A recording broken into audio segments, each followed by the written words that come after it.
While there seems to be a universal concept of an American dream, every family in America travels down a different path. My family has created our own version of the American dream, and we stem from two extremely different historical histories. Robert MacLeod, my father, grew up in a working-class Long Island household. Born by Walter and Diane MacLeod, Robert was the first of four boys. Walter was born in 1926 and raised in New York City after his father, Archie, came from Nova Scotia. Archie had come to America to fight in World War I and married Margaret Cash soon after. Archie had grown up on a farm and only gone to school for 12 days of his life. Unfortunately, with limited education, Archie's only income was as a bridge worker in New York City. After an accident on the job, Walter was left without a father. He enlisted in the Navy at 17 with just his mother's permission and began hunting for German submarines in the northern Atlantic. Diana was born in 1928 in a small coal town in Pennsylvania with three brothers. Her mother came from the Ukraine as a small girl.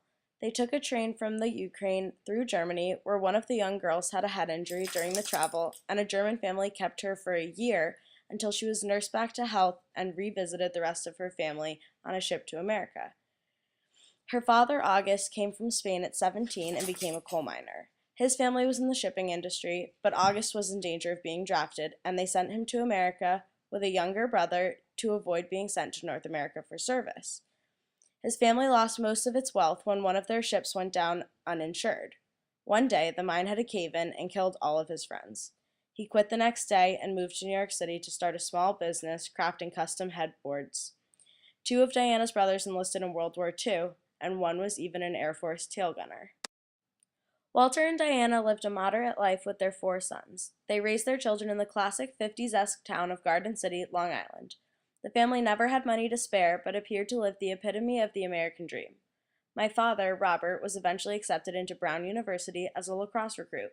The lacrosse team helped to fund some of his tuition, seeing as his family could not have afforded it otherwise. While studying at Brown University, my father met my mother, Jennifer Adams Sherling. They fell in love and were eventually married by June of 1980. The two settled down to create their own American dream. Interestingly, my mother's family came from an extremely different background from my father's. Wealthy aristocrats from Europe, my mother's family shared an extremely different view of the American dream than my father's did. Ken Sherling, born in 1927, grew up in the Midwest, where his family owned a Sherling drugstore. Ken grew up with one younger brother, and their family moved to California when my mother was just 2 years old. Here, Ken invested family money in early California real estate and profited greatly.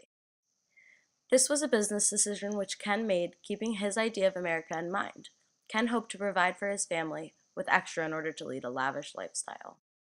Elaine Reed, my grandmother, was born in 1929.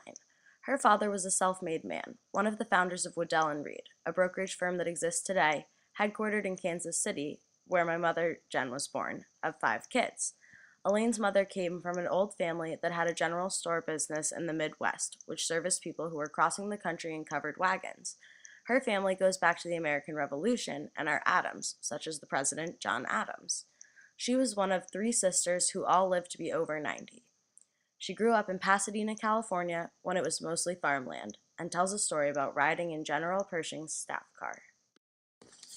Elaine grew up a socialite, and the caption on this magazine image says, "Elaine Reed, daughter of Cameron K. Reeds of Kansas City, Missouri, includes the plaza and a day of New York sightseeing. Her full-length tulip silhouette coat in glossy black Alaska fur sealskin features a face-framing collar, deep armholes, and shallow cuffed sleeves."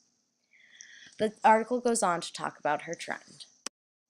My mother grew up extremely wealthy in California, spending money on lavish vacations and increasing social status. Her family has been going to the famous Hotel del Coronado for 4 generations and have made a lasting impact on Californian society.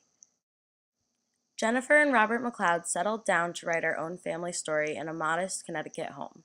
My father became a New York City commuter and my mother a stay-at-home mom. They concerned themselves with animals, family time, and wholesome summer vacations. We wrote our own story and created our own vision of the American dream, unlike those of our family past.